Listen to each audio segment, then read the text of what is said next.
Vous écoutez Parlons Livre Photo, le podcast qui donne la parole aux photographes qui ont édité ou auto-édité un livre photo.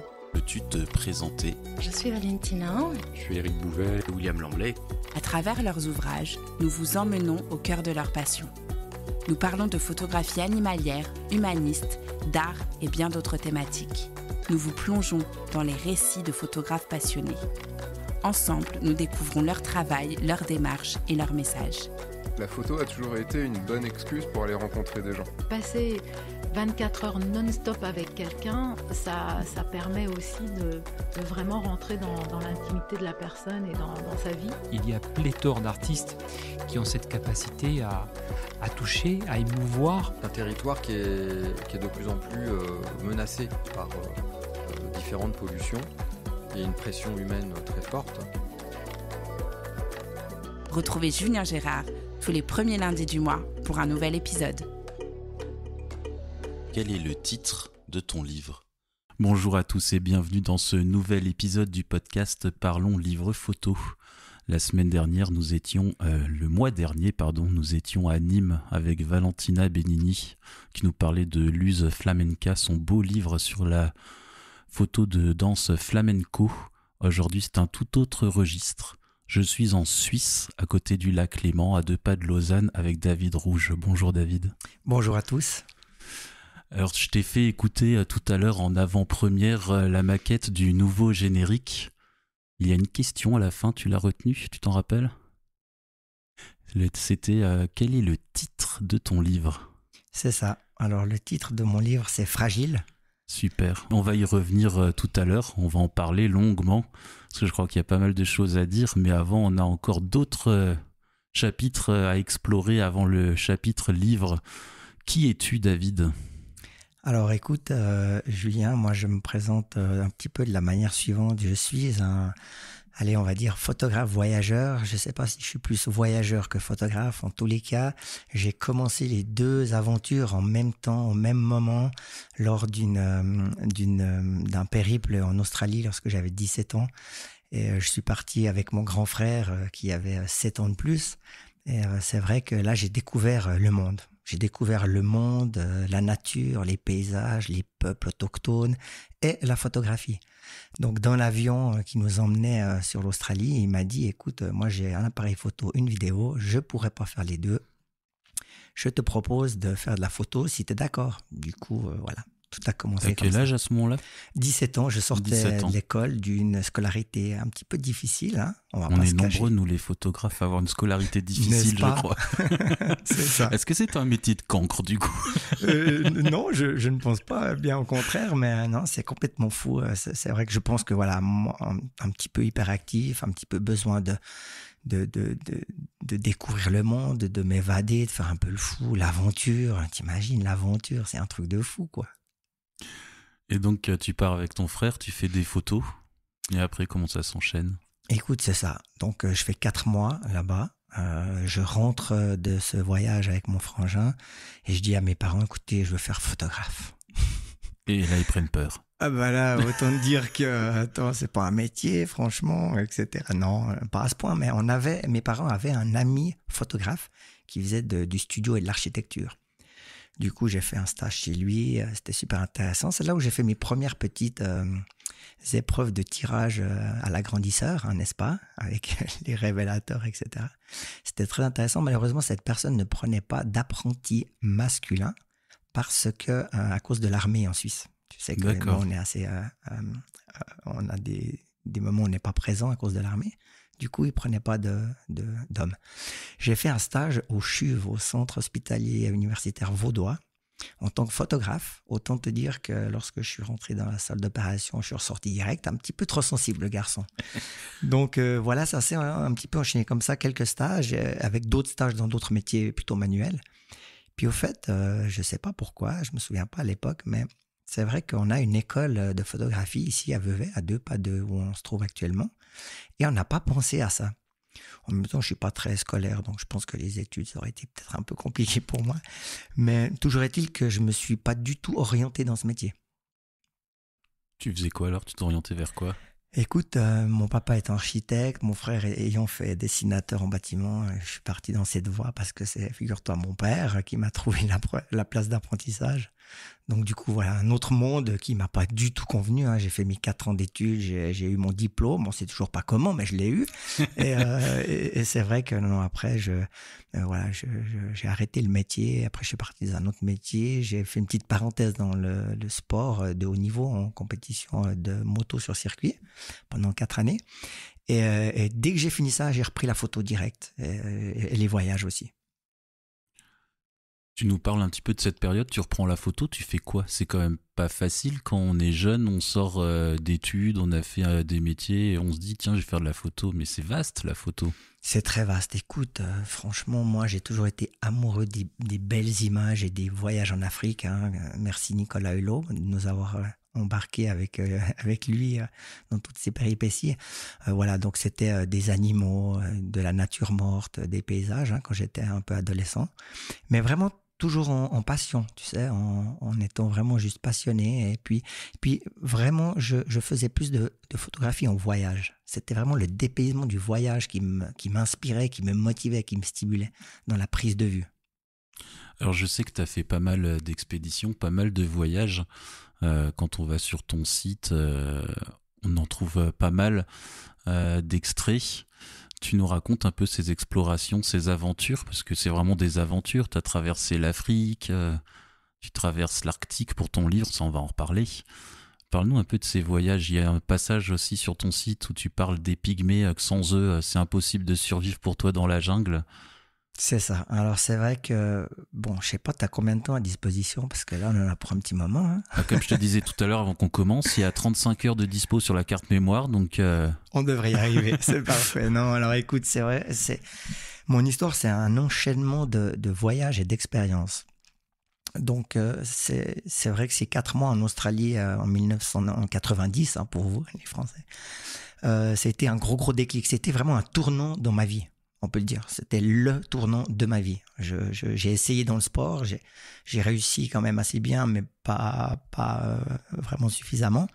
Toujours est-il que vraiment ce déclic à 17 ans de cette rencontre avec la nature et la photographie est vraiment un tournant dans ma vie. Et encore aujourd'hui, à mon âge, voilà, je suis toujours dans ce schéma. Donc, j'ai fait ces 4 mois en Australie. Ensuite de quoi, j'ai fait mon apprentissage, j'ai fait ma compétition. Et puis après, je me suis retrouvé à repartir en Australie pendant 12 mois cette fois.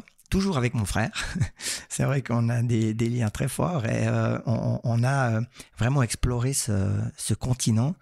Et c'est là où j'ai commencé à faire un petit peu la petite aventure facile. Tu sais, on avait quand même un véhicule, on avait chacun un 4x4 pour se déplacer. Et puis là, c'est vrai que moi, je suis un petit peu téméraire, un peu plus que lui. Donc, du coup, on a fait un petit peu des chemins différents parfois dans ce périple. Moi, j'ai eu l'occasion de traverser le Simpson Desert. C'était une belle révélation. On est allé aussi à Cape Cross, tout au nord, à Cape York. Et c'était vraiment très, très intéressant. Et puis, à ce retour d'une année d'Australie, j'ai fait une première expo photo dans une galerie dans la région lausannoise qui a très bien marché, qui était sur les peuples aborigènes. J'ai été extrêmement touché par cette population, par leur histoire, par leur manière de vivre qui m'a beaucoup impressionné. Et ça a aussi été un déclencheur pour cette attirance pour les peuples autochtones un petit peu qui vivaient, on va dire, en harmonie vraiment avec la nature. Ça, c'était en 2001. Ensuite de quoi, je suis parti en 2004 au Cameroun faire du bénévolat pour le WWF, le WWF. Et là, c'est là où j'ai rencontré les premiers pygmées. C'est là où je suis parti pour la première fois en forêt tropicale, avec les serpents, les éléphants de forêt. Enfin, c'était complètement incroyable. Et puis, je m'étais toujours dit, même lorsque j'étais en Australie, je m'étais toujours dit que moi, il faut absolument que j'aille vivre une expérience africaine. L'Afrique, c'est vraiment mon continent, celui qui m'attire le plus. À ce moment-là, tu n'y étais encore jamais allé? Oui, j'avais fait des petites escapades très courtes. Okay. J'avais fait un reportage photo en Tunisie, au Maroc, mais d'une semaine, tu vois, rien à voir avec une immersion totale. Là, en 2006, je suis vraiment parti en immersion. J'ai abandonné ce qui me retenait ici en Suisse, mon travail, ma maison, enfin, où je louais, mon appartement. Et je me suis débarrassé d'un maximum de biens matériels. Et j'ai pris mon véhicule et je suis parti sans date de retour. Et ça, c'est un sentiment vraiment très, très fort, très marquant, très impressionnant. C'est pas tous les jours que tu pars et que, je crois que t'en sais un petit peu quelque chose, mais c'est pas tous les jours que tu fais ça. Et ça, c'est de la folie. Le problème qu'on a, nous, les passionnés de voyage, d'aventure, c'est que voilà, on veut toujours aller plus loin, plus longtemps. Et là, du coup, après ces 12 mois d'Australie, je me suis dit, non, mais là, je vais faire le tour du monde, c'est pas possible. Donc, je suis parti sans date de retour en 2006. Et puis, vraiment, avec l'idée de faire l'Afrique, l'Australie et l'Amérique du Sud. J'avais un budget pour à peu près 3 ans. Je m'étais fixé un budget de 800 € par mois. Et puis, je devais faire avec. Voilà, j'avais travaillé dur pour ça et puis c'était mon objectif. Sauf que la vie et puis l'aventure et puis les voyages se passent pas toujours comme tu le souhaites. Toujours est-il que j'ai vraiment voyagé très lentement au rythme d'un cycliste. Pour la petite anecdote, lorsque je suis parti en Afrique, le premier mois, je rencontre au Maroc un cycliste suisse-allemand qui, lui, traversait l'Afrique en vélo jusqu'en Afrique du Sud. Ce con, il allait plus vite que moi. Donc, autant dire que j'allais vraiment lentement. J'utilisais à chaque fois le maximum de la durée du visa pour chaque pays.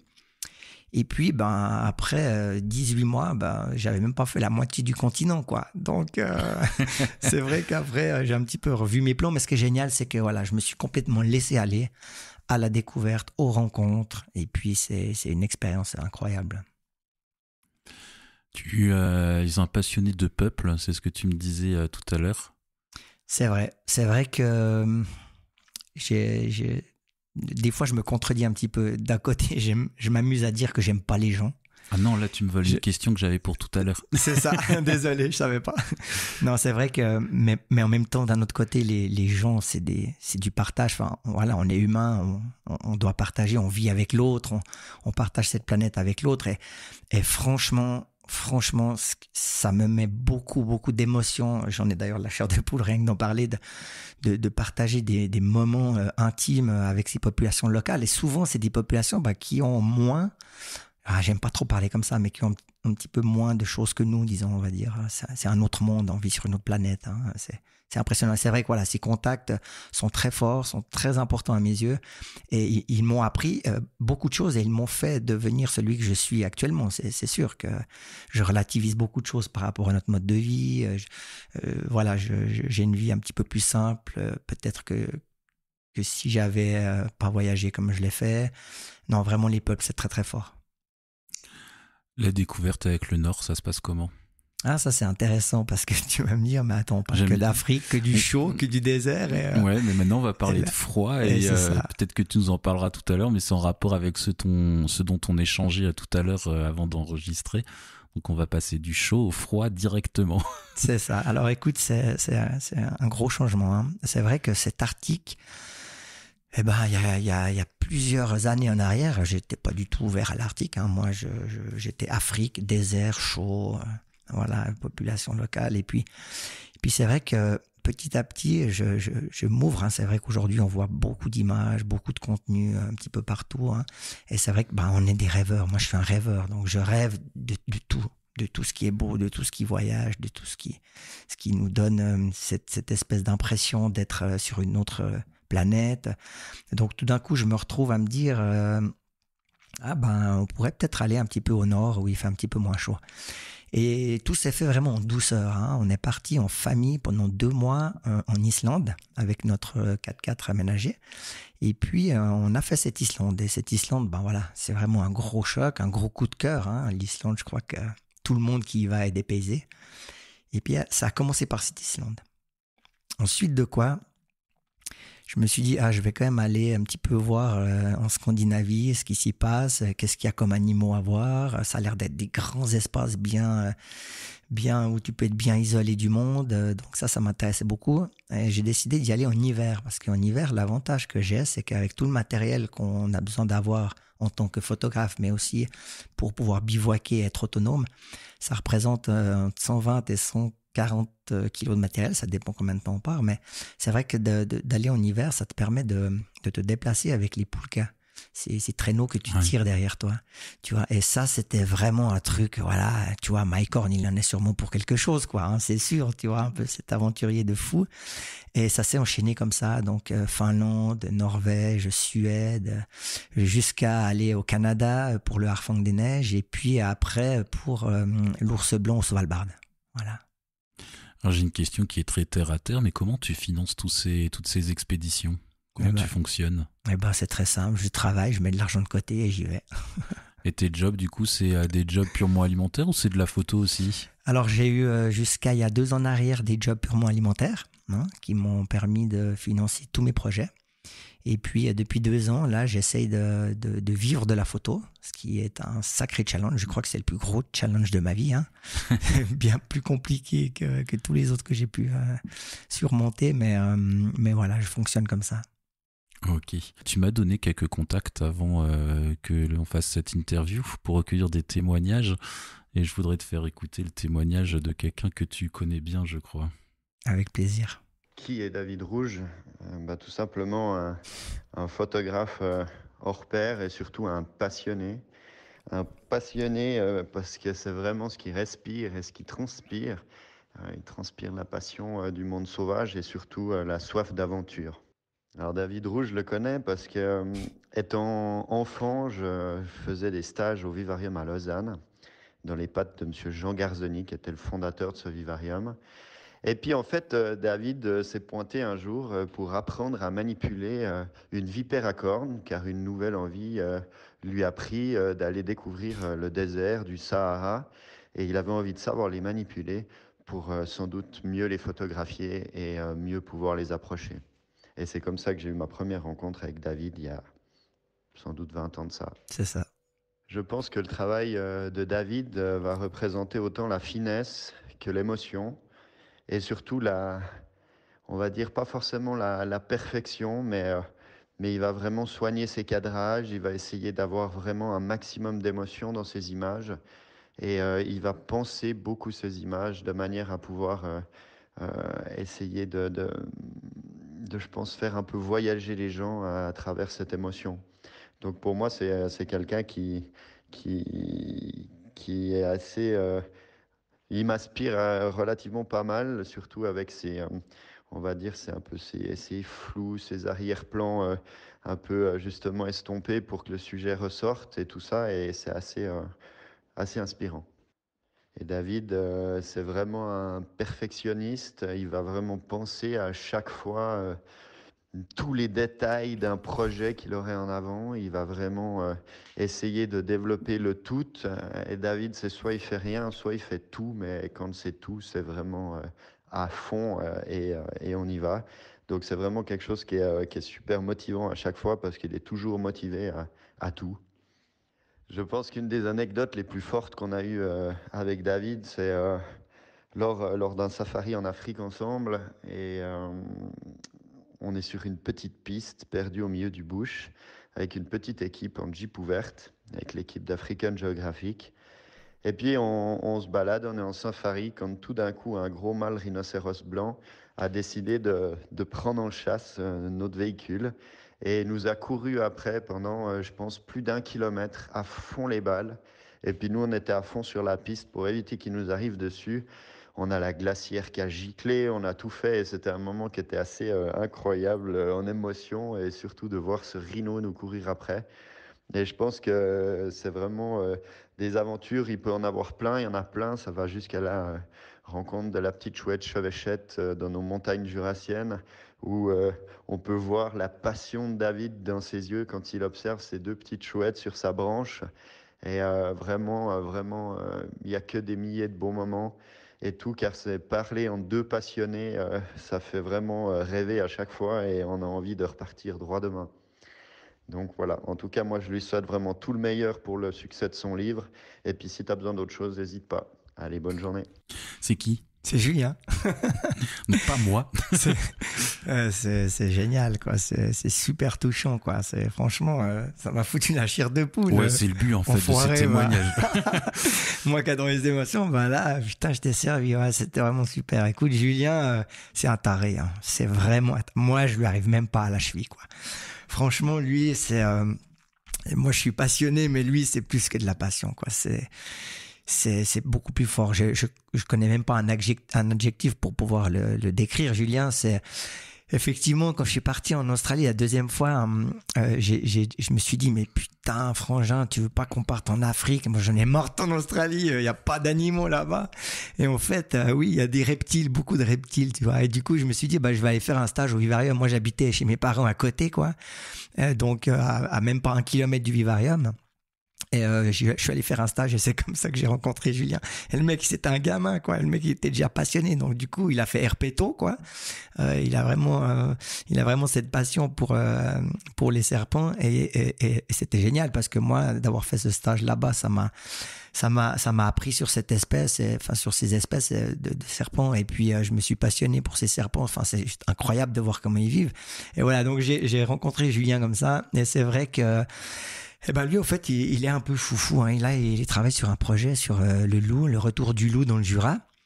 Et c'est un taré, quoi. Donc, la moitié de l'année, il est en train de guider des clients dans des safaris en Afrique du Sud. Et l'autre moitié de l'année, il est en train de pister le loup.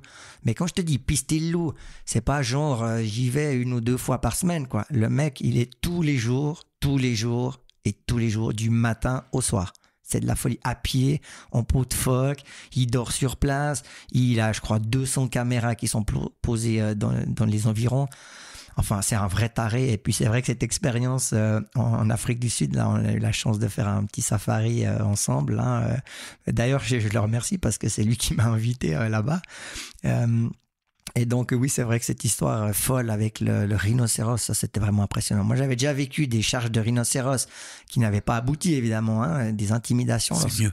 C'est mieux, ouais, c'est vraiment mieux, ouais, quand tu vois ce qui se fait sur les vidéos. Mais du coup, là, le rhino, il lâchait pas, quoi. Hein. C'était impressionnant. À un moment donné, le chauffeur, il avait pas le choix de quand même garder de la vitesse. Et on a passé dans une espèce d'ornière. Et ça nous a vraiment fait tous décoller du siège. Et il y a une des filles qui était dans la voiture qui a failli gicler en dehors de la voiture. Et on s'est dit, mais si elle était tombée, là, le rhino, il l'a dégommé, quoi. Enfin, c'est pas possible. Là, le rhino, je peux dire qu'il avait vraiment la haine, quoi. C'est un rhino qui est réputé pour pas aimer les voitures, en fait. Et du coup, on a passé comme ça, juste à côté. Et puis, tout d'un coup, il charge. Franchement, aucune raison, quoi. Hallucinant. Donc ça, c'était vraiment fort. Ouais, en émotion, c'était fort. Puis ça court vite, hein, Rhino, je peux te dire. Hein. Puis longtemps, hein. Totieux. Donc voilà, c'est Julien. Tu es perfectionniste? Un peu trop. C'est quoi être perfectionniste? C'est trop chiant. Franchement, c'est insupportable. C'est pinailler pour tout le temps, à tous les niveaux, à tout remettre en question. Là, quand je vois le projet du livre, mais je sais pas combien de fichiers j'ai remis à jour, je recontrôle et recontrôle, être sûr que tout est bon. Mais attends, si on réfléchissait à autre chose, est-ce que le discours il est vraiment juste? Franchement, là, je pense que je pourrais même le refaire, le livre. Franchement, je vois on recommence. Allez, c'est ça. Non, mais voilà, tu vois des imperfections. Écoute, voilà, moi j'ai eu une éducation un petit peu comme ça où il fallait faire les choses bien. Et puis d'un côté, je trouve que c'est vraiment positif d'être comme ça. Puis d'un autre côté, ça tronche un petit peu quand même. Des fois, t'aimerais un peu lâcher prise, tu vois. Ouais, je connais. Ouais. Tu connais, hein, t'es comme ça aussi. Ouais, c'est pas facile. Il parle aussi de tes cadrages. Tu estompes les arrière-plans pour donner plus de force au sujet. C'est ça. J'essaye vraiment de mettre en valeur le sujet. Alors, c'est pas toujours facile. J'ai pas toujours fonctionné comme ça non plus, mais c'est vrai qu'en article, c'est relativement facile de fonctionner comme ça parce que on vit beaucoup avec les intempéries, donc les tempêtes, la neige qui est soufflée. Et ça, c'est des ambiances, alors, en fait, que j'aime vivre personnellement parce que ça me permet de me replacer sur cette échelle de la planète, tu sais. Je trouve que, on n'est pas assez humble sur cette terre.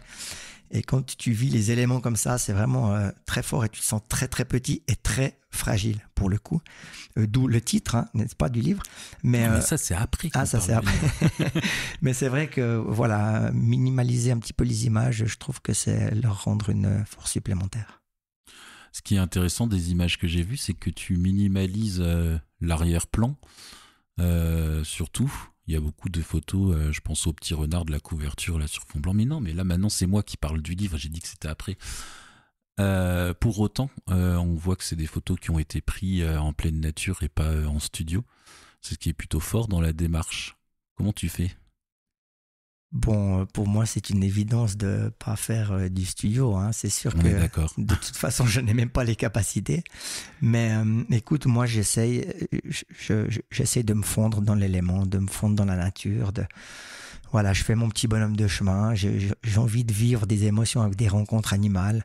Et puis après, voilà, j'attends aussi le bon moment pour pouvoir faire les prises que je souhaite.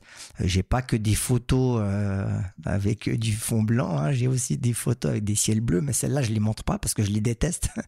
Mais voilà, moi, j'ai réussi à m'adapter un petit peu à cet environnement un peu hostile. Et voilà, c'est quelque chose qui s'est fait naturellement. J'ai pas de souci avec ça. Et au contraire, je crois que cette espèce d'adrénaline que j'ai besoin, tu sais, avant c'était dans le sport, maintenant c'est un petit peu dans l'aventure, un peu extrême. Voilà, j'ai pas l'impression de faire quelque chose d'exceptionnel hein, en même temps. T'arrives à faire des photos si c'est pas des situations extrêmes ? Oui, je crois. oui, bien sûr, tout à fait. Oui. D'ailleurs, dans le livre, il y a plein d'images qui sont pas des situations forcément extrêmes. Mais oui, c'est vrai que j'aime cette adrénaline. Cette photographie, finalement, c'est un monstre prétexte, tu vois. Parce que quand on regarde un peu ce que tu fais, quand on regarde ton travail, quand on regarde tout ce qu'on peut trouver sur toi, sur Internet, certes, il y a le photographe David Rouge, mais il y a aussi l'aventurier David Rouge. Et qui de mieux pour parler de toi qu'un autre aventurier ? J'ai rencontré David Rouge il y a quelques années. Il m'avait contacté au sujet de l'équipement d'expédition. Il m'a expliqué ce qu'il voulait faire. Il voulait faire des photos de la faune, mais pas comme les autres. Il voulait le faire à la manière d'un explorateur. J'ai trouvé cela très intéressant. C'est ainsi que j'ai rencontré David. Je pense que c'est magnifique. Je l'ai vu il y a quelques jours et il m'a montré son livre, il est magnifique. Et tu sais, d'habitude quand tu vois des photographes animaliers, quand tu vois des documentaires à la télé, ils voyagent toujours avec de gros camions ou utilisent de grosses caméras pour prendre des photos. Et quand je vois comment David voyage pour faire ses photos de la faune, tirer un traîneau à ski, apporter sa propre nourriture et sa tente, je pense que c'est une excellente façon de faire et je suis très impressionné par son travail. Je n'ai pas vraiment d'anecdote car je n'ai jamais vraiment participé à une expédition avec lui.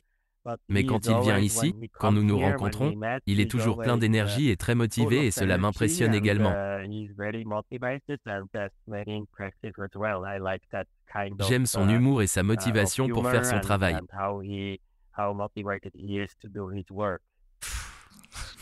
Ah ouais, t'as fait fort, hein. Ouais, j'ai réussi, c'était pas simple. Ah putain. D'où d'ailleurs la mauvaise qualité, parce que j'ai réussi à l'avoir au téléphone pendant qu'il prépare une expédition. C'était compliqué, mais on a réussi.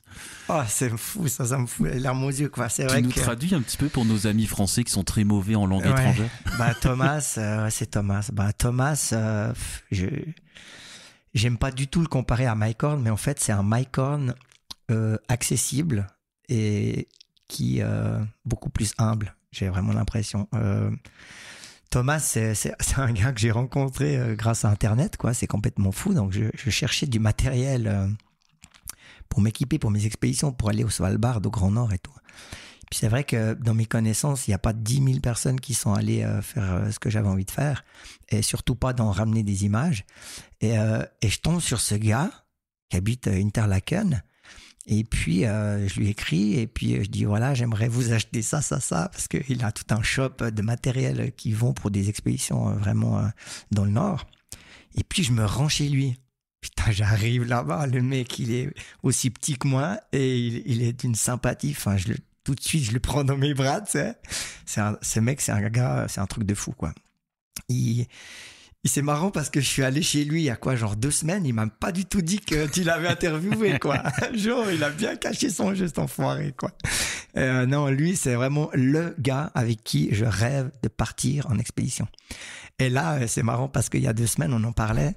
Et là, je suis en train de préparer une prochaine expédition au Svalbard pour cet hiver. Je lui dis, mais Thomas, c'est pas possible. On doit faire un truc ensemble. C'est pas possible, quoi. Enfin, j'ai envie d'aller avec toi partout où tu vas. Et le mec, j'arriverai jamais à le suivre parce que c'est un athlète. Lui, c'est un athlète de haut niveau. Donc, il a, je crois, 57 ou quelque chose comme ça. Donc, il a quelques années de plus que moi. Mais le mec, il est affûté. Il s'arrête jamais. C'est un taré. Il a traversé la Suisse dans la plus longue largeur sur une ligne droite. Enfin, non, mais je te dis, il a été, je sais pas combien de fois au pôle Nord. Là, il prépare une expédition en Antarctique. Il va faire 2 mois en Antarctique, là, en décembre et janvier. Donc, non, Thomas, c'est Thomas. C'est une boule d'humilité avec un wagon infini d'expérience. Non, je dois aller vivre sur la banquise avec lui, c'est pas possible. Et c'est marrant parce que ça fait des années qu'il me dit qu'il veut aller faire une expérience au Svalbard comme trappeur. Et moi, je lui ai dit, le jour où tu fais ça, mon gars, moi, je vais faire un reportage sur toi parce que là, ça va être la folie. C'est clair. Le mec, il chasse, il se nourrit avec la nourriture qu'il chasse. Il a traversé le Groenland, je sais pas combien de fois. Il a tout fait. Tout, il a tout fait. Il a tout fait. C'est vraiment très fort. Et ça m'a beaucoup touché que tu aies pu le contacter parce que il parle pas français, donc je me suis dit non mais ça va être de toute façon impossible quoi, tu vois. Et non, je l'adore. Et là je vais lui téléphoner, je vais lui dire t'es un coquin, tu m'as bien vu quoi. Ah non, Thomas, il a trop des bonnes ondes et des bonnes énergies ce gars. Alors tu nous parles beaucoup de lui, mais le but de l'épisode là, de ce podcast, c'est de parler de toi. Oui, non, écoute, moi je lui ai acheté du matériel et puis chaque fois que je monte chez lui, je ramène du matériel parce que voilà. Donc lui, si tu veux, c'est un peu mon père spirituel pour ces expéditions parce que il m'a donné beaucoup d'informations théoriques. C'est sûr que voilà, moi mes expéditions sur le terrain, je suis parti vraiment comme autodidacte, donc j'avais 0 expérience. La toute première fois que je suis parti en autonomie totale, c'était au nord de la Suède, grâce à Jean-Marc Périgot, qui est aussi un guide polaire français, très connu, et qui a aussi fait des belles explorations. Et lui, il a un autre style, une autre approche, et il m'a juste dit, tu feras attention, parce que sur les lacs gelés, quand il y a une rivière un peu étroite, ça a tendance à pas trop tenir la glace, donc tu marches pas n'importe où, et puis après, genre, c'est un peu démerde-toi, quoi. Vas-y, fonce, et puis tu verras bien ce qui va t'arriver. Ça, c'était ma première expédition. Et puis c'est vrai qu'avec Thomas j'ai beaucoup échangé, notamment, mais aussi encore d'autres personnes bien sûr, et il m'a expliqué, il m'a donné 2-3 conseils, il m'a expliqué un petit peu ce qu'il fallait faire, pas faire, aussi par rapport aux ours. Lui il a eu des ours, pas dans sa tente, mais je veux dire non mais tu vois, à 1 mètre de lui quoi, donc il a une monstre expérience des ours. Donc il m'a beaucoup appris théoriquement. C'est vrai qu'après quand je me retrouve sur le terrain, tout change, parce que tu te retrouves tout seul comme un con, t'es vraiment tout petit et puis t'as un peu peur de tout quoi finalement, parce que la banquise t'as jamais marché dessus, donc tu sais pas comment ça résiste, t'as pas d'expérience, tu connais pas l'épaisseur, tu connais pas les mouvements, tu connais pas si tu vas avancer, reculer à cause des courants, les ours, t'as vu des trucs sur internet mais tu connais rien.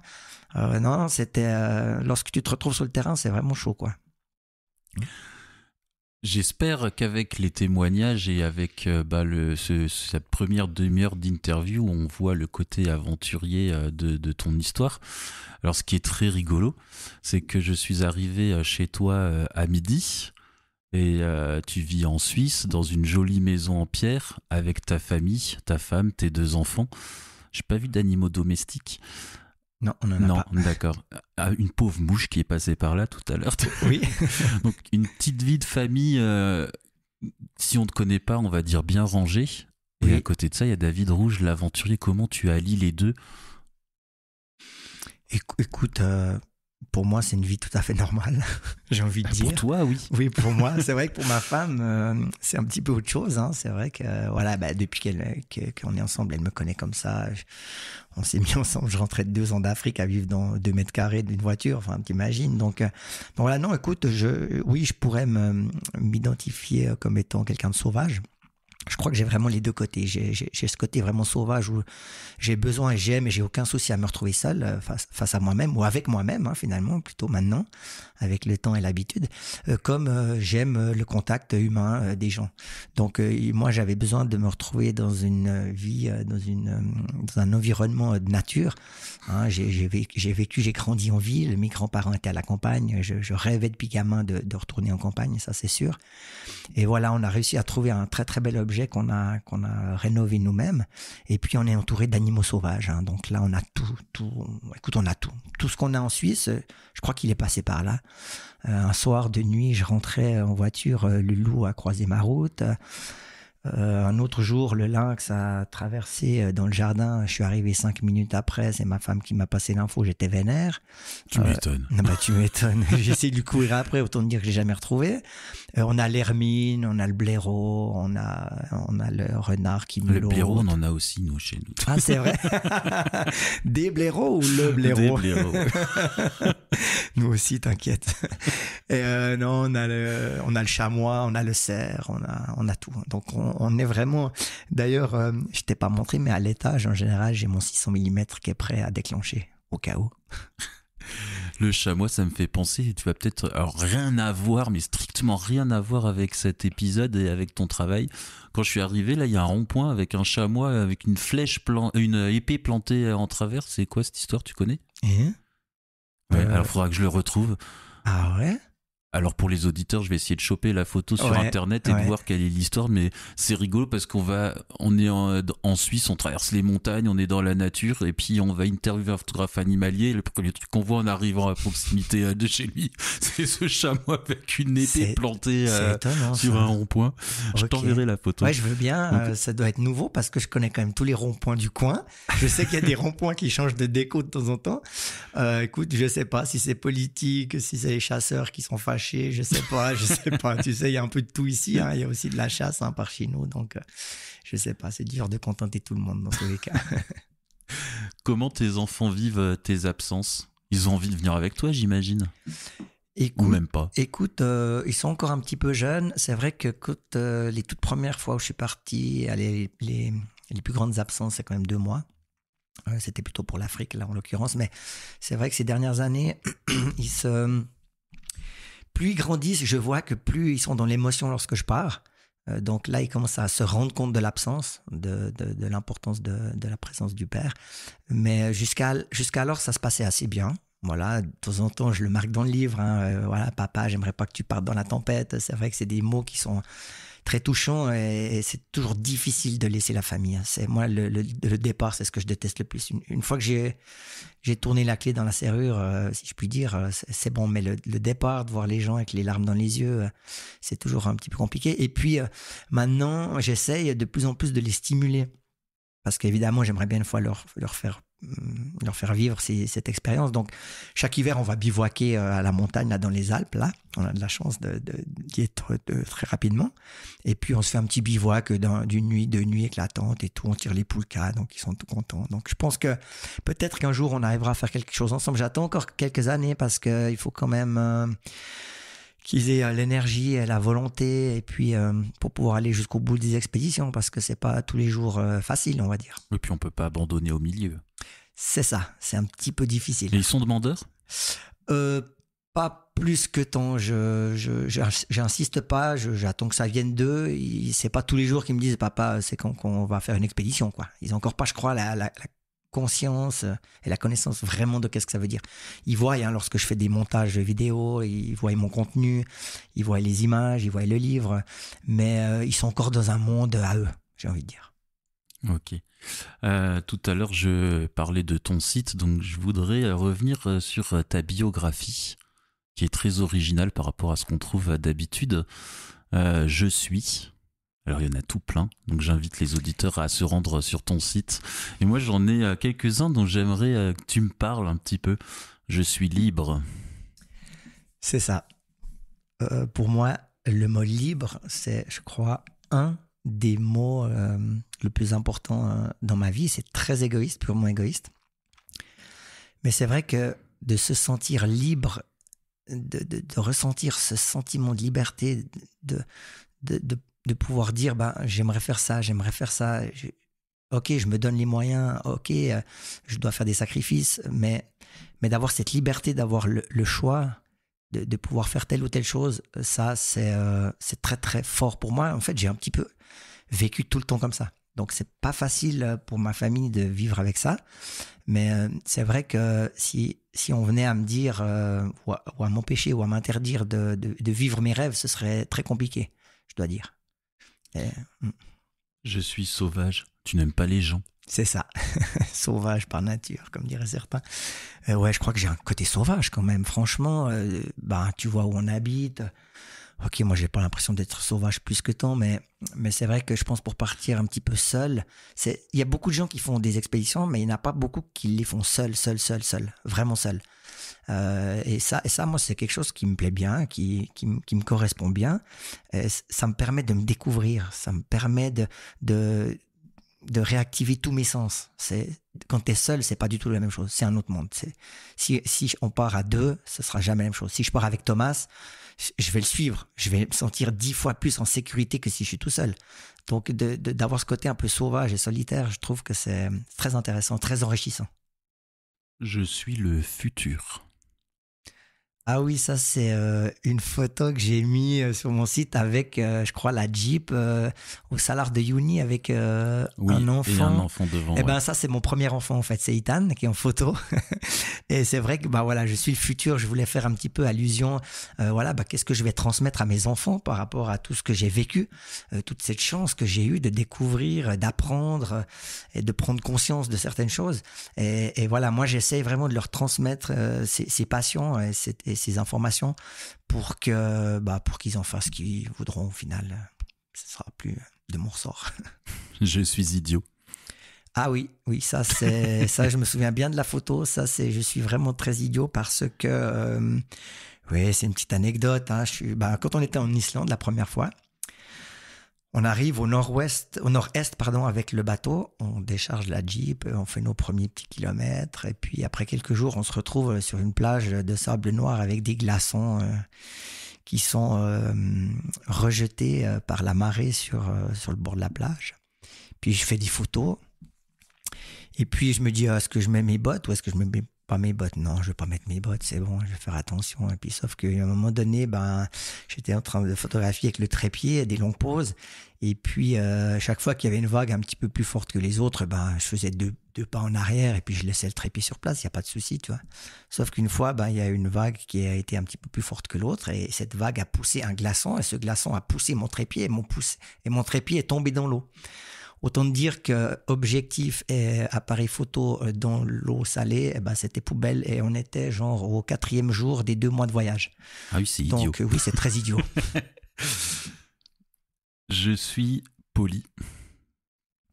Tu manges des chenilles? Ah oui, alors ça c'est la politesse vis-à-vis des peuples autochtones qui t'invitent chez eux et qui te font manger leur nourriture.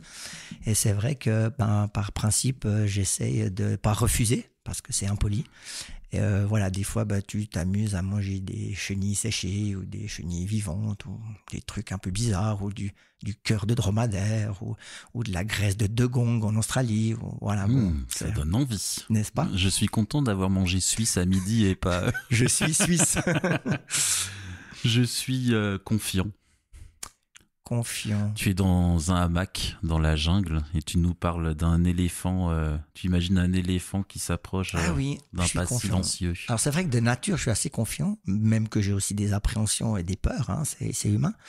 De nature assez confiant, mais là c'est vrai que ma première expédition avec les pygmées au Cameroun, en forêt tropicale, à dormir la première nuit dans la jungle, alors que tu n'as jamais fait ça de ta vie, disons que les bruits, c'est pas les mêmes qu'en Suisse, quoi. Donc, il y a 2-3 bruits qui sont quand même bizarres. Et puis, en fait, ce qui est hallucinant, lorsque tu te retrouves au contact de la nature, c'est de réussir à mettre un mot sur chaque bruit. C'est un truc de fou. Que je sois dans la tempête, dans la tente, si j'entends quelque chose que je ne connais pas l'origine, ça m'inquiète. Et là, en forêt, tu te dis, mais attends, j'avais les yeux fermés, j'étais en train d'essayer de m'endormir. Et puis, je me dis, mais attends, si l'éléphant de forêt, il vient, il va me sentir, il va me donner un coup de défense, puis ça va être réglé en 2 secondes. Enfin, voilà, l'imagination n'a pas de limite, hein. Donc il faut être confiant. Et alors, c'est pas dans l'ordre, mais ça me permettra de faire la transition. Je suis fragile. C'est ça, je suis fragile parce qu'on croit pas... Enfin, non, je pense qu'on a conscience en tant qu'être humain qu'on est fragile. Hein, et qu'à voir dès qu'on a le Covid ou dès qu'on tombe malade, on se rend vite compte que la vie ne tient à rien. Mais en même temps, je trouve que nous, humains, on se considère pas assez fragile. J'ai un petit souci avec ça. On a vraiment l'impression de tout dominer. Et puis d'ailleurs, c'est quasiment ce qu'on fait. Enfin, on domine presque tout, pas à 100%. Évidemment, la mort, on la domine quand même pas, mais quand même, on la maîtrise pas mal. On la repousse. Voilà. Donc j'aime ce mot parce que j'aime me sentir fragile face à ce monde et voilà, le titre, il a aussi été choisi par rapport à la fragilité du monde, par rapport à la fragilité des humains, par rapport à la fragilité de cette faune hein, qui essaie de survivre dans des conditions extrêmes. Mais finalement, allez, j'ai envie de dire, chaque faune est en mode survie où que tu sois dans le monde, hein, finalement. Même l'humain en ce moment, on dirait bien. Ils s'en rendent peut-être pas toujours compte, mais... Ouais, ils s'en rendent pas trop compte, je trouve, mais... La météo des 2 dernières années est effrayante. Ouais. Enfin, je sais pas comment ça se passe en Suisse, mais moi qui suis dans le sud de la France, encore la semaine dernière, on a eu une tempête qui a provoqué des glissements de terrain sur l'autoroute, des routes qui ont été embarquées, des inondations de dingue.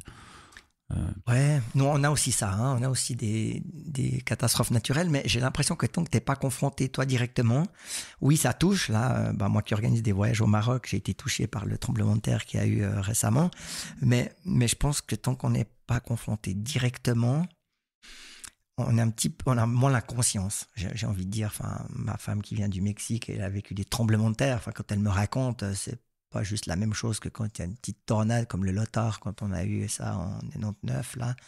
Alors 99, 99 pardon. Oui. Voilà. Donc voilà, voilà, on verra, mais ouais, je trouve qu'on prend une place bien importante sur cette terre. Donc Fragile, le titre de ton livre. Quand tu as commencé à avoir envie ou l'idée de faire le livre? Tu me disais tout à l'heure avant qu'on enregistre que c'était un rêve depuis très longtemps. 2008, c'est ça. 2008, à mon retour de mes 2 années d'aventure en Afrique, j'ai commencé à créer un projet d'un premier livre sur mon périple qui n'a pas abouti. J'ai pas été jusqu'au bout de ce projet, malheureusement. Il est toujours dans l'ordinateur, mais il n'a pas abouti. Et c'est vrai que depuis que je suis allé en Arctique, je me suis dit, cette fois, je vais faire un livre sur les régions du Nord, mais je vais aller jusqu'au bout. Donc c'est vrai que ça a été un projet de longue haleine. Hein. J'avais déjà commencé, la maquette était déjà prête en 2019, avant Covid, donc j'avais déjà prévu de le sortir avant Covid. Du coup, j'ai été un petit peu freiné, ralenti par cette pandémie. Et puis, j'ai remis du bois sur le feu à la fin du Covid pour pouvoir aller jusqu'au bout du projet. Et voilà, ça y est, il est sorti. Ça fait quelques semaines là, qu'il est disponible.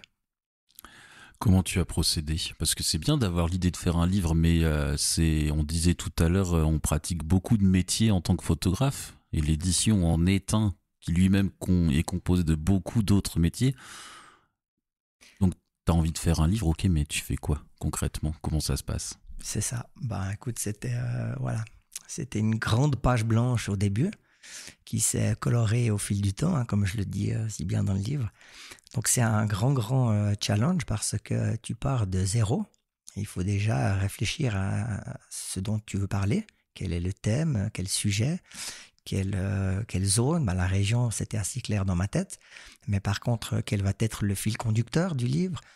Donc du coup, c'est ma femme et moi qu'on a fait la maquette du livre. Hein. Tout le graphisme a été réalisé par nous-mêmes.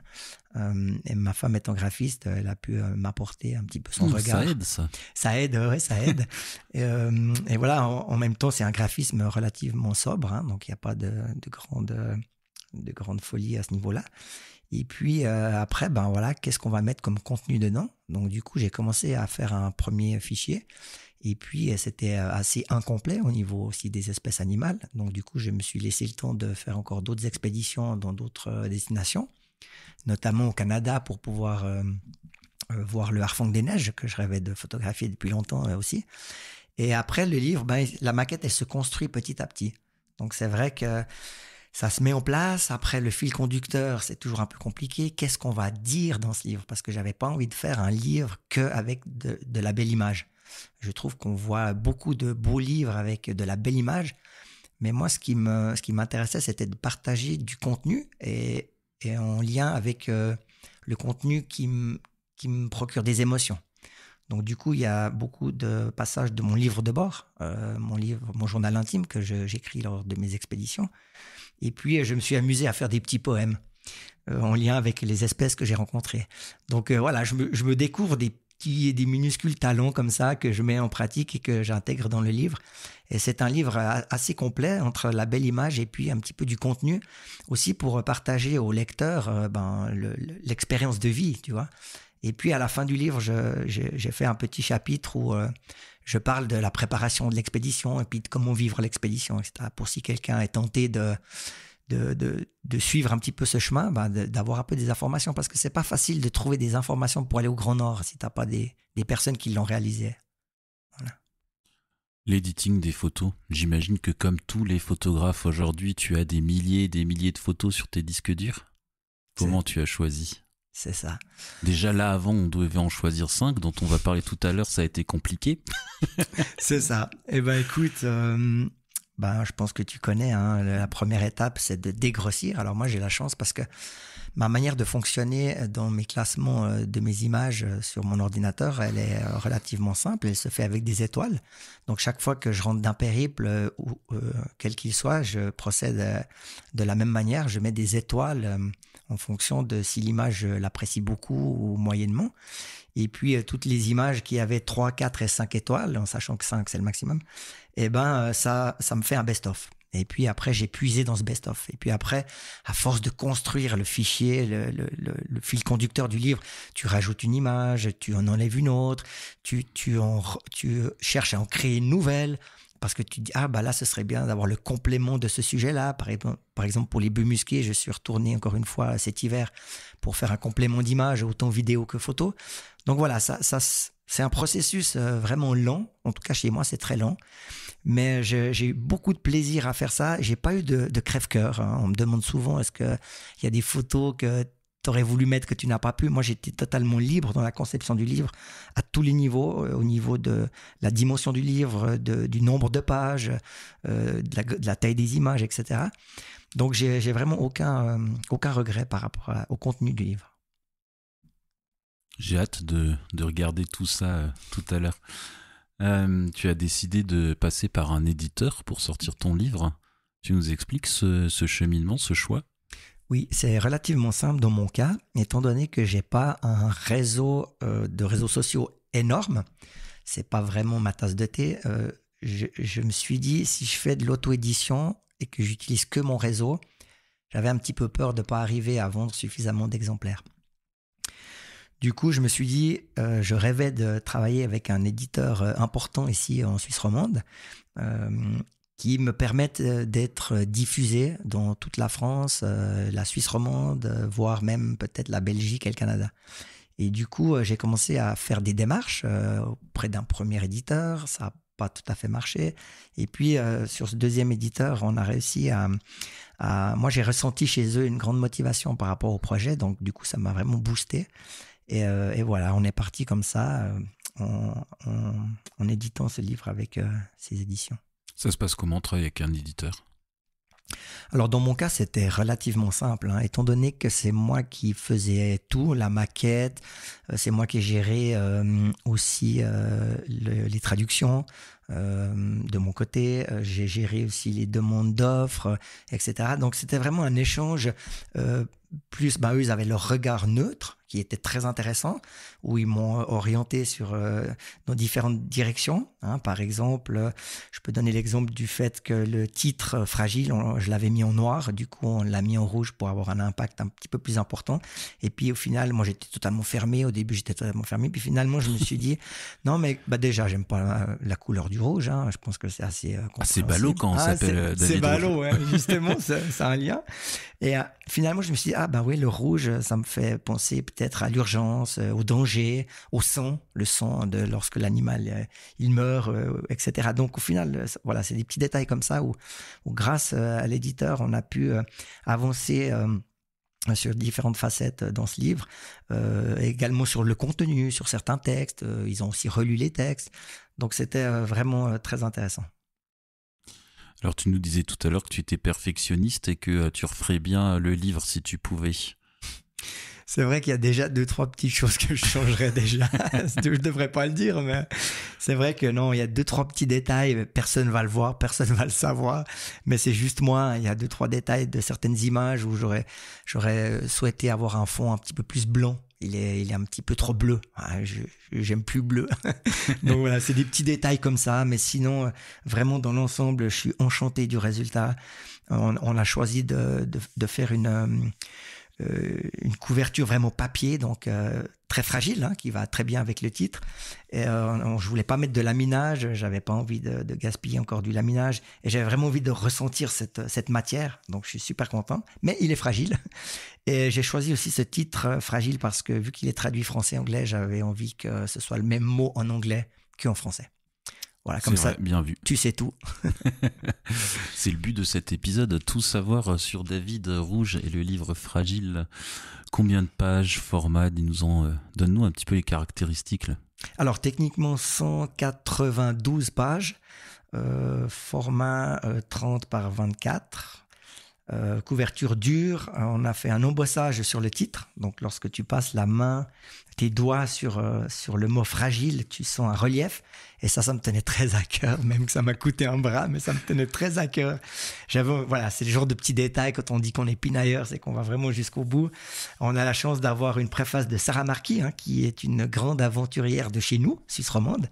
Je ne sais pas si tu en as entendu parler, mais voilà, elle m'a fait l'honneur d'écrire la préface. Je suis très, très content. Elle rentre d'ailleurs d'expédition, elle aussi. Elle revient de faire une petite expédition en Australie. Et voilà. Donc, sinon, techniquement, voilà, on a travaillé sur un papier très naturel, offset. Et voilà. On va parler un petit peu du contenu. Alors, 5 images. Non, je crois qu'on est parti sur 6. Je te l'ai laissé une en Joker. Alors il y en a plein des images. Il y en a combien dans le livre ? Oula, 118 je crois. 118 ? Ok. Donc nous on va parler de 6 images. Alors le but du jeu, hein, c'est le moment où on va faire ta com. L'idée c'est d'acheter le livre pour voir les images en vrai. Mais sinon on va aussi les mettre dans les notes de l'épisode. Donc je vous invite à cliquer sur le lien pour voir ces photos. La première image dont on va parler, c'est ce renard arctique sur la couverture. Celle-là, je peux dire que j'ai attendu longtemps. J'ai attendu longtemps. Donc, je suis parti. Première expédition au Svalbard, 3 semaines. En 3 semaines, j'ai pas vu un renard. Sympa. Chouette, hein. J'ai vu des traces. Mais autant dire que d'essayer de vouloir suivre les traces d'un renard polaire en Arctique avec 140 kilos que tu tires derrière toi, laisse tomber. Donc, je me suis dit de lui courir après, c'était peut-être pas la bonne tactique. Donc du coup je me suis dit ok, s'il y a des traces, il doit être dans le coin ou alors il est de passage. Du coup je me suis dit je vais planter ma tente, puis je vais peut-être attendre que lui vienne à moi. Sauf que j'ai attendu 3 semaines, il n'est pas venu. Bref, donc première expédition, 0 photo du renard polaire.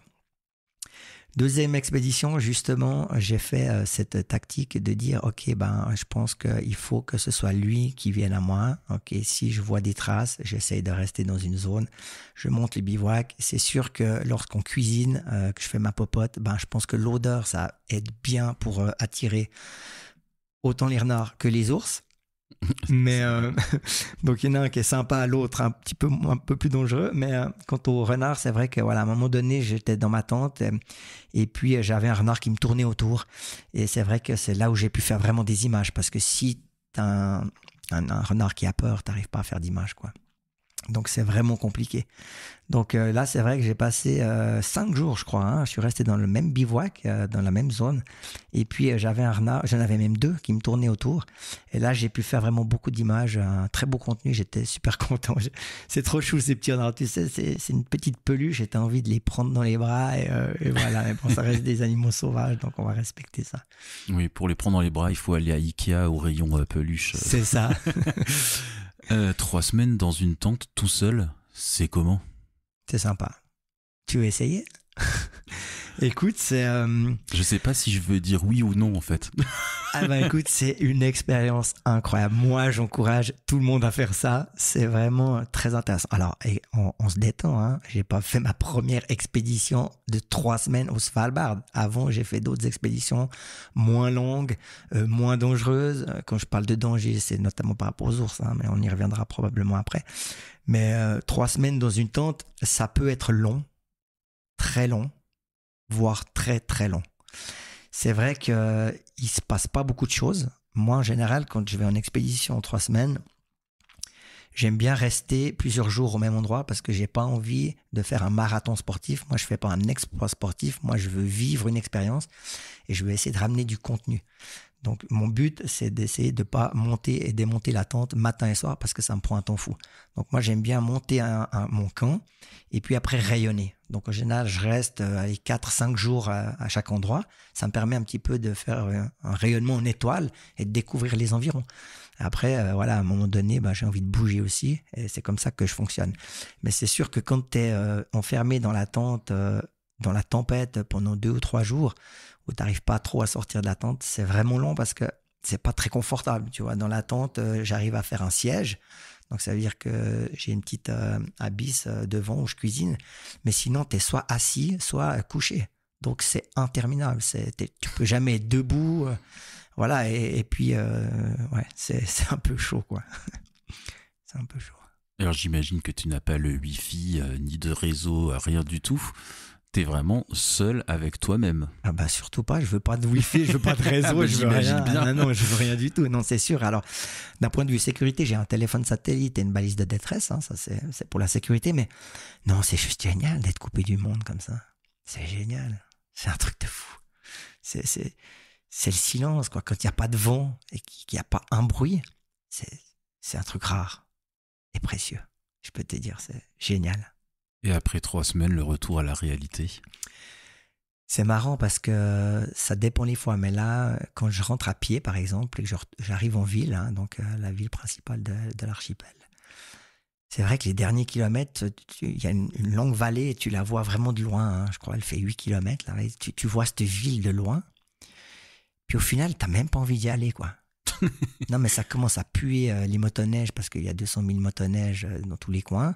Donc, tu as les gaz d'échappement, tu as le bruit, tu as la lumière. Enfin, tu vas être de nouveau déconnecté de la nature, quoi. Donc, c'est génial. Tu vas aller reprendre ta douche, une douche bien chaude hein, qui va durer 3 minutes 30. Puis, tu vas être au chaud. Mais super, quoi. Mais tu es déconnecté. Tu es de nouveau déconnecté. Donc, le retour, il est toujours un petit peu difficile. En même temps, c'est que 3 semaines, c'est pas 2 ans. Hein. Quand c'est 2 ans, ça prend plus de temps. Mais non, c'est vrai que maintenant, j'arrive à me réhabituer très vite, hein, finalement. La seconde photo, page 36. Donc là, on a 2 rennes face à face. Ah, ça, c'est une photo que je rêvais de faire, mais vraiment, je rêvais de faire. Ça veut dire que j'avais vraiment envie, un petit peu comme le renard polaire hein, dans la page de couverture, j'avais vraiment envie d'un environnement blanc, neutre, où on voit que l'animal. Et là, c'est complètement fou parce que cette photo, elle a été prise le dernier jour de la première expédition au Svalbard, après les fameuses 3 semaines. Et c'est là où je suis en train de rentrer en ville. Et là, je suis justement dans la dernière vallée qui m'amène à la ville. Et à un moment donné, il y a la tempête et je me dis, ça serait quand même bien un petit cadeau de fin d'expédition, d'avoir une situation sympathique et dans un environnement comme j'aime. Donc, il y avait beaucoup de vent et je tombe sur 2 rennes. Génial. Donc là, je décroche ma poulka, je fonce sur mon appareil photo. Mon 600 mm, il est accroché à l'arrière de ma poulka, prêt à rentrer en action, si je puis dire. Et je le prends, et puis là, je fonce sur les rennes. Mais en oubliant de prendre le point GPS de la Poulka. Hein. Ça, c'est une super bonne idée. Comme ça, quand t'auras couru après les rennes pendant 4 km puis que tu ne retrouveras pas ta Poulka, tu pourras attendre un petit moment pour venir la rechercher. Bref, c'est un détail. Mais, ça sent le vécu. Ça sent le vécu. Mais c'est vrai que là, je suis parti sur les rennes. Et puis, là, le temps, il s'arrête. Hein, parce que moi, je pense qu'à faire des images. Et puis là, c'était vraiment magnifique. Il faisait très froid. Donc, j'avais pas mal de problèmes avec les doigts. Parce que ça m'arrive de vite enlever de temps en temps les gants pour faire un petit réglage sur l'appareil. Parce qu'avec les gros moufles, franchement, j'arrive à déclencher. J'arrive presque à tout faire, mais c'est vraiment pas agréable. Surtout quand tu dois aller vite.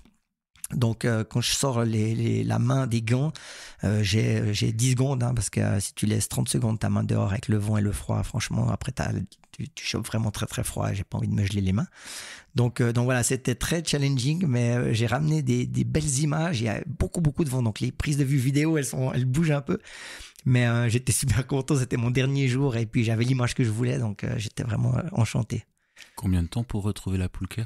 J'ai pas noté. J'ai pas noté, mais non, au final, je crois que je l'ai retrouvé relativement facilement.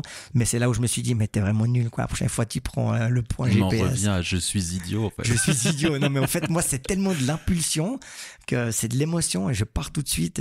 Des fois, c'est pas assez réfléchi.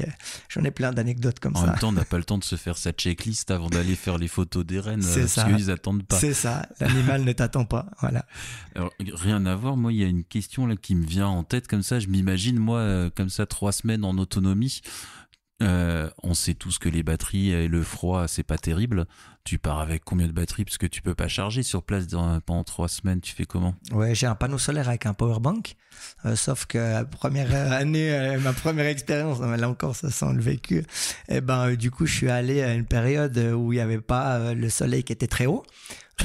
Donc il était à l'horizon et puis surtout tu es souvent dans des vallées, donc autant te dire que j'ai jamais pu recharger, enfin une fois j'ai pu recharger le panneau, la powerbank avec le panneau solaire, mais sinon j'ai un gros powerbank qui permet de recharger quelques batteries. J'ai une dizaine de batteries au total et puis maintenant avec le temps j'ai développé une technique, je mets tout dans mes culottes. Ok, au chaud. Au chaud, c'est ça. Ça va être très confortable. C'est super confortable, super agréable. Je te dis pas, non, c'est vrai que maintenant mes batteries, je les laisse même plus dans l'appareil photo. Chaque fois que je ne photographie pas, je les sors de l'appareil photo et je les mets le plus proche de mon corps pour les maintenir au chaud. Ok. En même temps, tu sais, on photographie pas tous les jours et pas toute la journée. Maintenant, j'ai des problèmes avec les mirrorless parce que c'est très gourmand en énergie. Ouais. Alors là, j'ai 2-3 soucis. C'est pour ça que je garde encore des anciens boîtiers pour le grand froid. Ok. Donc pas encore de 100% mirrorless. Non. Allô, Nikon? Tu nous entends? C'est ça. La photo suivante, c'est page 42. Je crois que c'est la 6e, la Joker. Celle-là, c'est la photo de paysage avec le petit... Enfin, il est pas petit, le renne, mais il est tout petit dans ce paysage. C'est ça. J'ai trouvé très intéressant cette image parce que, au final, c'est une photo de paysage avec un animal. C'est pas une photo animalière, mais il y en a qui pourront dire que c'est une photo animalière. Moi, je la considère plus comme une photo de paysage avec une toute petite information de l'échelle de la région où on se trouve, en mettant ce renne en tout minuscule. J'aime beaucoup cette photo. Elle est assez graphique, en noir et blanc. Je trouve que ça donne vraiment très, très sympa. J'adore cette photo. Là, elle est passée en noir et blanc, là. Ouais, elle est passée en noir et blanc, ouais. Et les couleurs, c'est quoi? Je te laisse regarder l'ordi.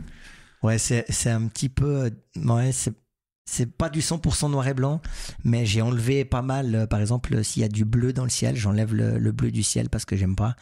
Et puis, ouais, non, elle est pas noir et blanc à 100% celle-là. T'as raison.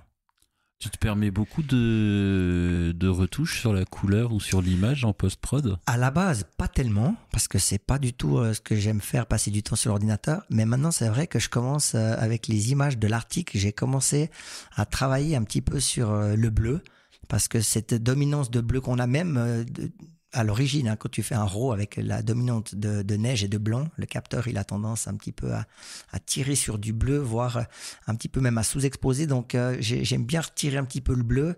Et puis après, non, je travaille contraste. C'est du RAW, hein, donc on travaille contraste, les blancs, les noirs, luminosité.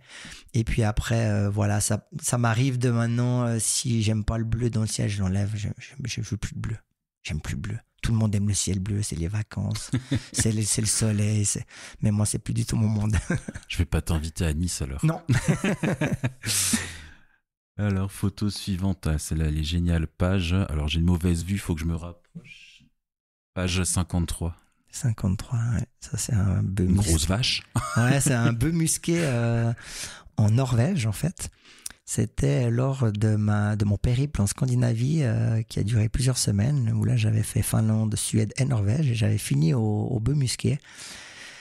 C'est vrai que c'est un endroit unique en Europe, parce que c'est le seul endroit où tu trouves encore les bœufs musqués. Sinon, tu les trouves à Ellesmer, au Groenland. Je ne sais pas si on les trouve au Groenland. Je me souviens. C'est pas moi qui vais te répondre. Oui, je me souviens pas, mais je crois qu'en tout cas au Canada, à Ellesmer, je crois qu'ils sont. Et voilà, donc les bœufs musqués, c'est quelque chose. C'est quelque chose de les voir vivre dans cet environnement. C'est incroyable. C'est la tempête. Ils broutent, mais des brindilles qui font 3 cm de haut. Ils passent, 8 heures par jour à brouter, mais ils mangent rien. Et puis, ils font, je sais pas combien de kilos. Là, ils sont énormes.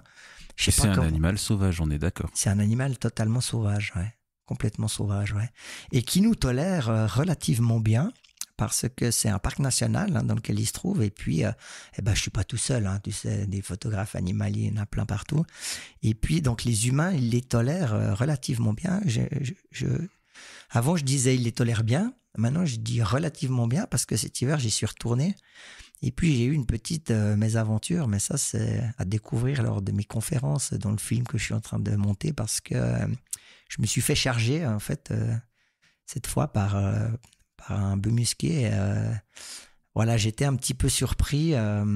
Pourtant, j'ai fait une approche vraiment hyper lente. Donc, je suis resté une dizaine de jours avec ces bœufs.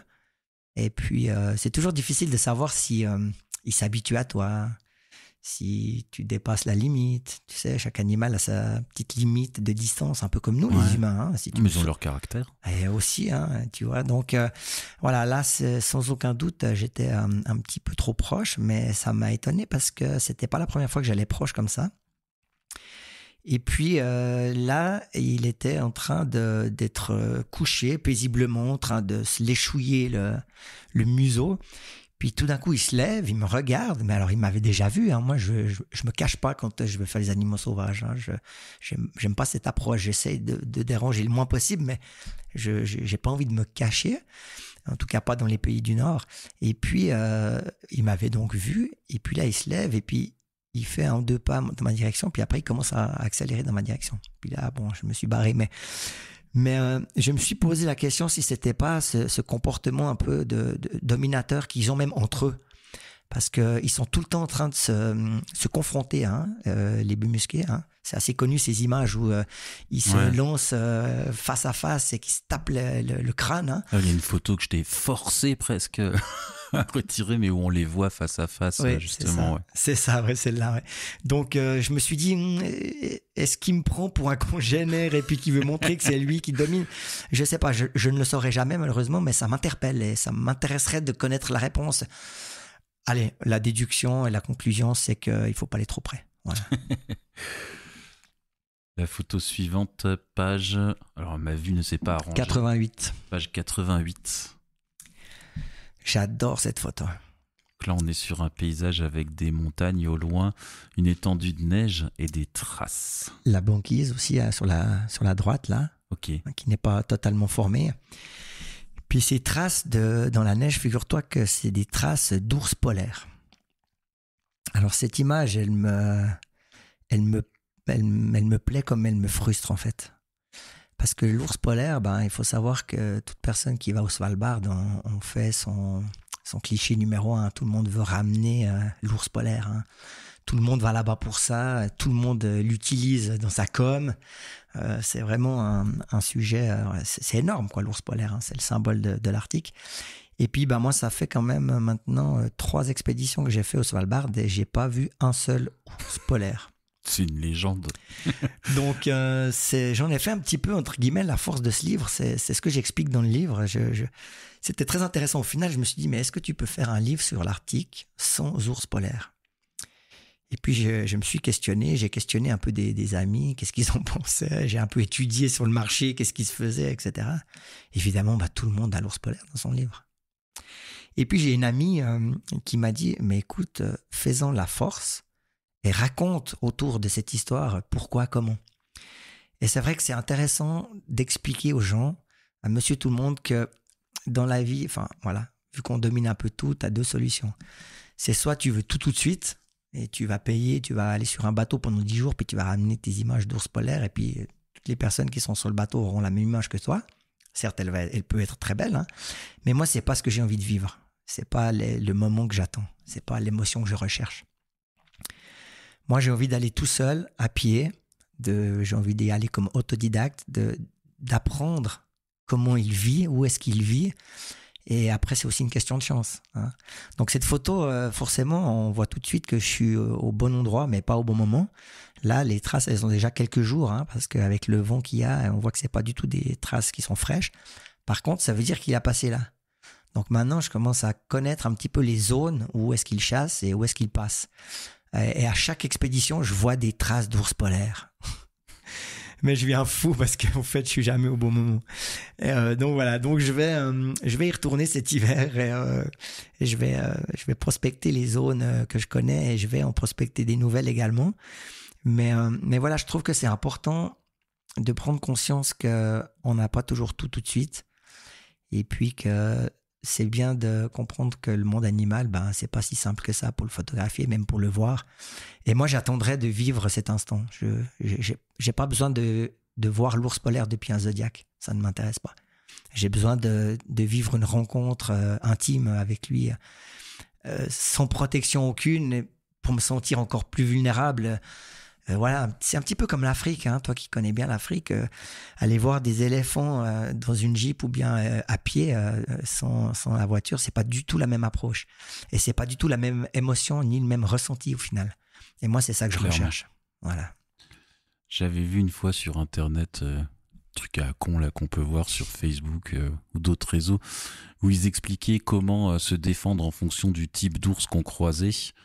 Et donc ça allait crescendo dans la violence des attaques d'ours. Et pour l'ours blanc qui était tout dernier, il disait juste prier. Tu l'as pas vu, tu y vas à pied. Si demain tu le croises et que tu es à pied, il se passe quoi? Parce qu'on a tous en tête que l'ours blanc, il est méchant, il va nous manger. Alors l'ours blanc, il n'est pas plus méchant que n'importe quel animal sauvage. Ok, déjà on vient de casser un mythe, ça c'est fait. Ça c'est important. Non, mais je tiens à le rappeler parce que je crois qu'il n'y a pas un seul animal qui est méchant sur cette terre. Je crois que le pire c'est bien nous. Je veux dire, l'animal, il a besoin de bouffer. C'est ça. Donc il a besoin de se nourrir. Avec un David rouge, il faudra qu'il reparte vite chasser. Alors écoute, je suis pas gros et puis j'ai pas beaucoup de viande à manger, mais n'empêche que oui, c'est vrai qu'il y a des incidents, voire des accidents quand même de temps en temps. Écoute, je sais pas si je vais te donner tous les détails, mais écoute, dans les grandes lignes, voilà, on sait que ça peut bien se passer, puis on sait que ça peut se passer un petit peu moins bien. Moi, j'ai envie que ça se passe bien, mais c'est pas moi qui vais décider. Donc moi, ce que je peux faire, c'est faire en sorte de pas l'approcher trop près pour pas prendre de risques déjà. Hein. Mais c'est sûr que s'il a envie de me courir après, il court beaucoup plus vite que moi. Ça, on est bien d'accord. Après, on a rarement entendu des attaques où il te court après pour t'attraper et te manger. Si c'est la journée et puis que je suis debout, conscient, réveillé, j'ai moins d'inquiétude que si c'est pendant la nuit.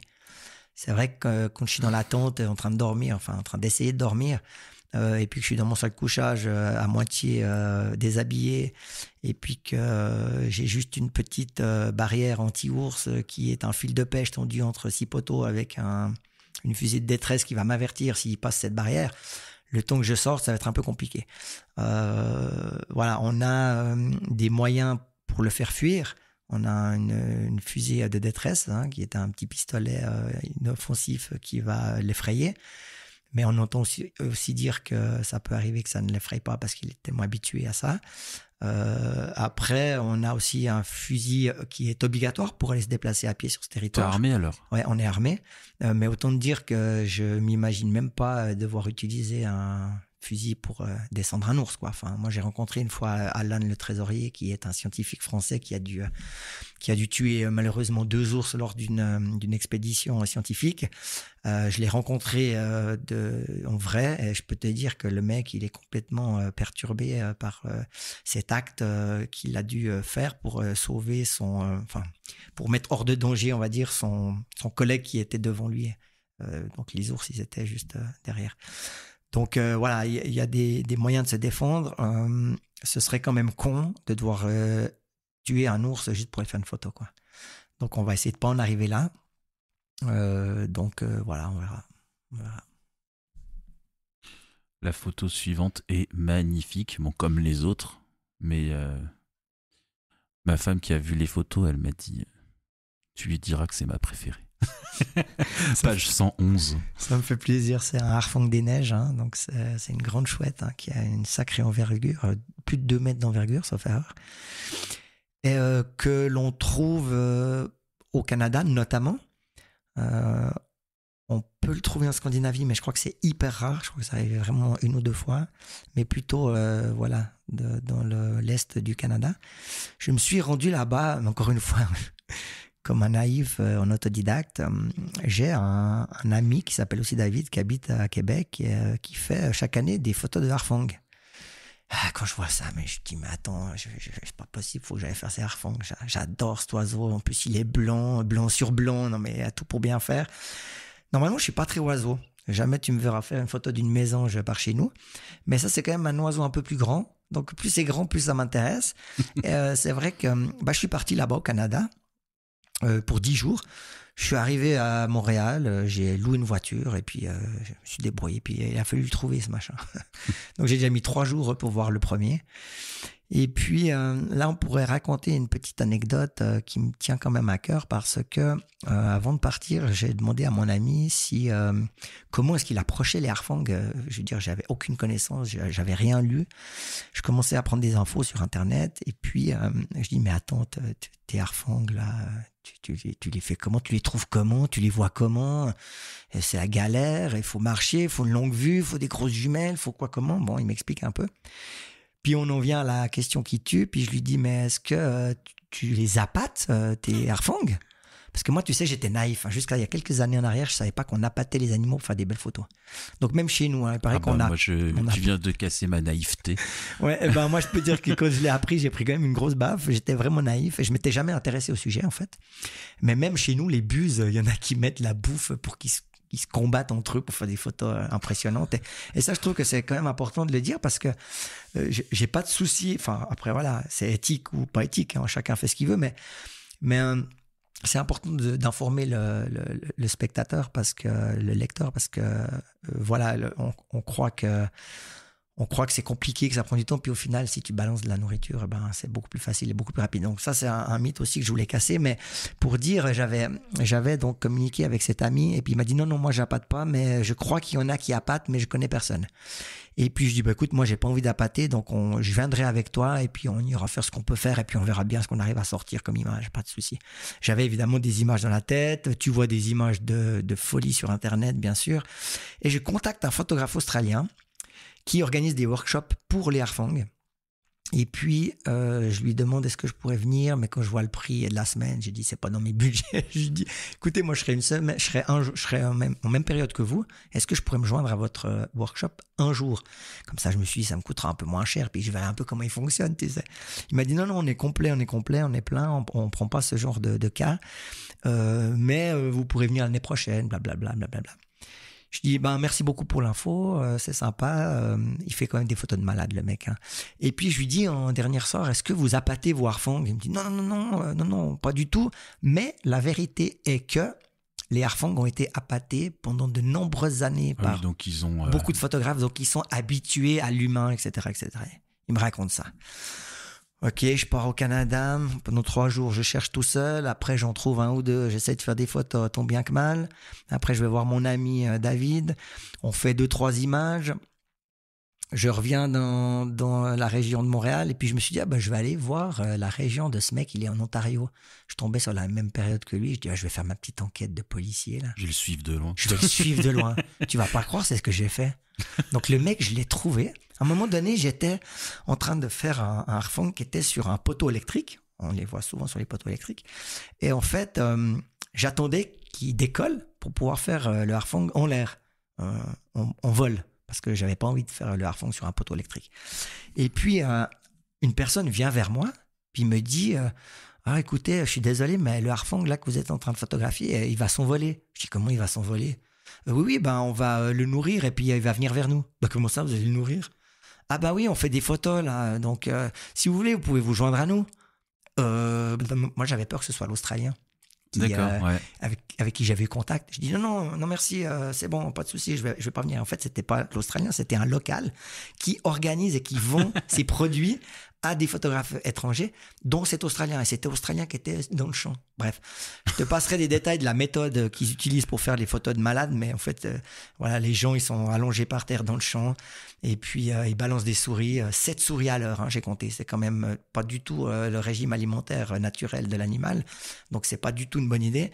Et puis ils balancent une souris, puis l'animal, il décolle devant toi, il vient face à toi, tu fais des images de malade. Moi, j'aurais jamais des images comme ça.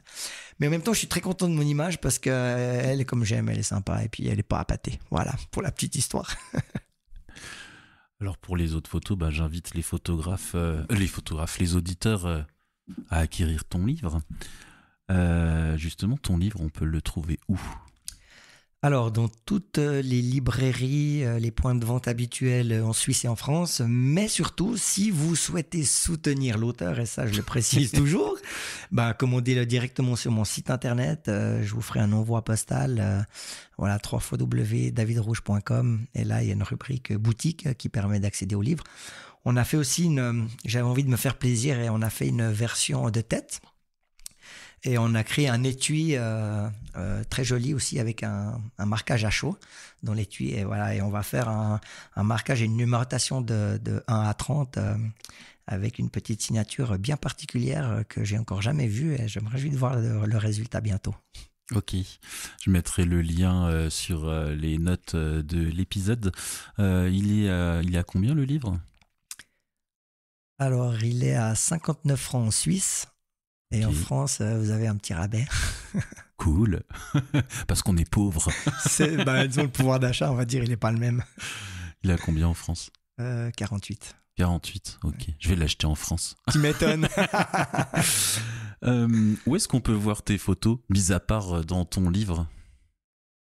Les réseaux sociaux un petit peu quand même, non ? Un tout petit peu, mais vous verrez pas sur Instagram des photos d'articles parce que j'ai commencé cet Instagram. Il y a toutes les autres, il y a l'Afrique aussi. Voilà, il y a l'Afrique et je suis pas encore arrivé à l'article parce que je suis pas un fan de ces réseaux.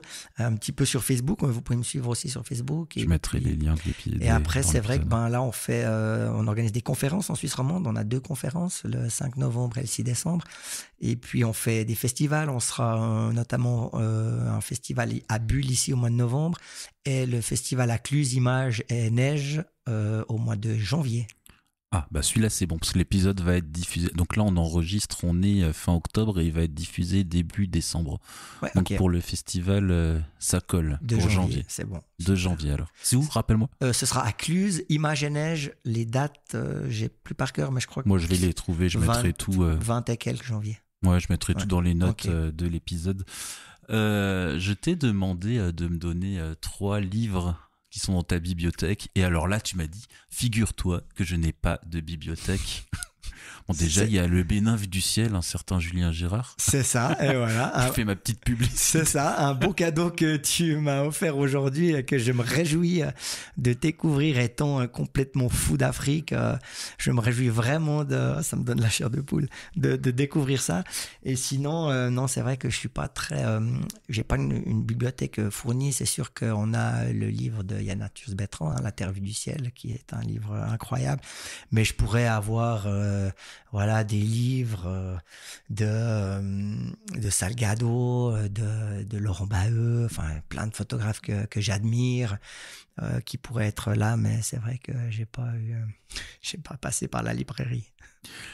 Une personne à recommander pour un prochain épisode, donc un photographe qui a fait un livre.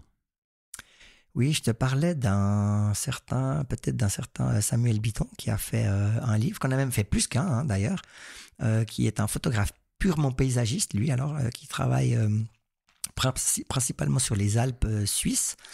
Lui, c'est vrai qu'alors lui aussi un perfectionniste au niveau de la technique, de l'image, du cadrage, de la post-production, et il a fait un livre qui a très bien marché, qui s'appelle Majestic, traduit en 3 langues, sur les Alpes suisses notamment. Et puis voilà, il en a fait d'autres, mais ça c'est vraiment son principal. Tu le connais personnellement ? Oui, on a fait pas mal de bivouacs ensemble, on est parti dans les Alpes ensemble. Je l'ai eu au téléphone encore il n'y a pas plus tard qu'avant-hier, là, pendant 1 heure. Et non, c'est un photographe incroyable, aussi autodidacte, totalement autodidacte. Il était, je crois, sauf ingénieur en informatique, il créait des programmes, je ne sais plus quoi, dans le passé, mais un passionné de l'image, très intéressant son travail. Tu l'as connu comment, lui ?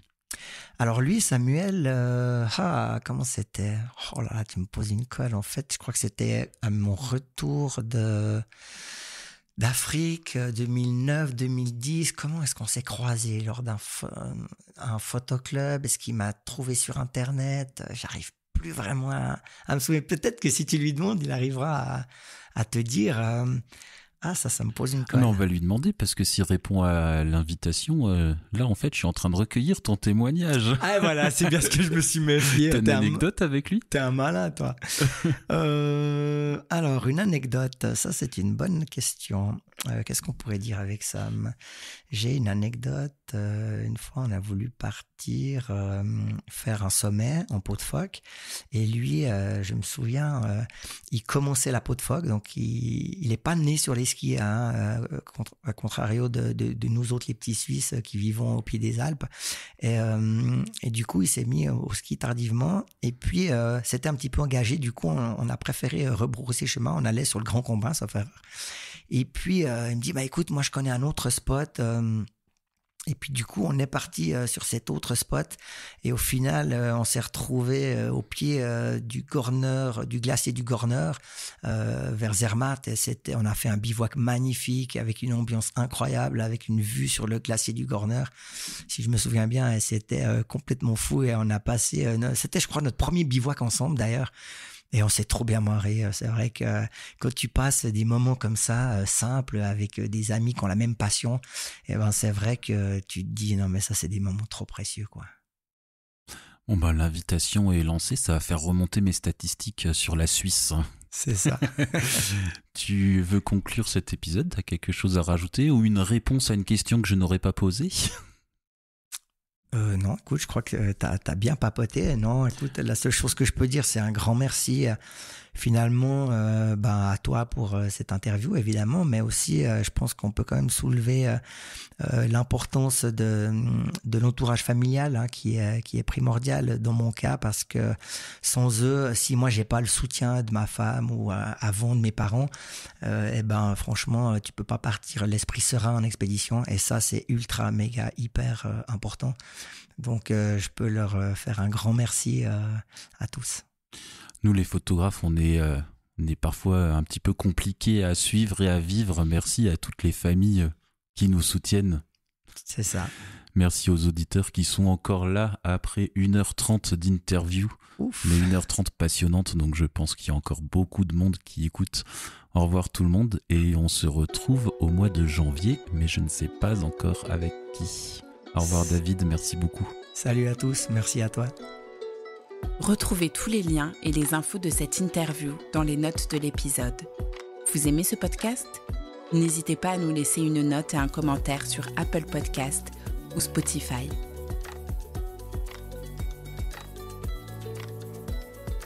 Ce podcast est produit par Audio Pictura.